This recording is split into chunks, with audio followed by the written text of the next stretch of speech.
Anthony Joshua acknowledged the fact he had had only 12 days to prepare for Carlos Takam contributed to his struggle to secure the explosive knockout expected of him.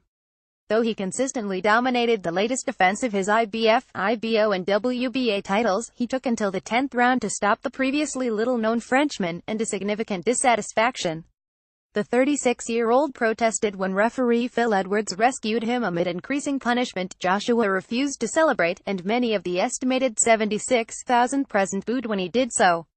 Takam's resilience was even more impressive given he had replaced the injured Kubrat Pulev, a bigger and different style of fighter, with so little notice after the Bulgarian's withdrawal through injury.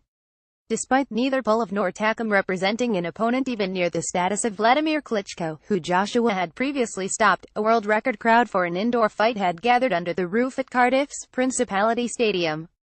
It was the entertaining stoppage of Klitschko that had created such high levels of expectation surrounding Joshua, 28, and the champion said against Pulev, "I'd have been able to have been a little bit more effective." Takam went down in the fourth. Maybe Pulev wouldn't have made it through the fourth. Takam was shorter, he knows how to ride that right hand, that's what made it interesting with the change of opponent. He deals with guys like me every day in the gym, he's naturally got a shorter style, and I don't deal with guys like Takam every day. It was just going to be a little bit more difficult, but with him, certain mistakes I could have been making 5 fights ago I'm not going to make any more against someone like him. All they want to do is land one shot. He knows his durability, so wants to stay in the ring for 10 rounds, 11 rounds, and try and land that one sweet haymaker. I have to go back to 2014 to think of guys I've sparred who are like Takam. I'm sparring big guys every other week, because there's not so many short heavyweights.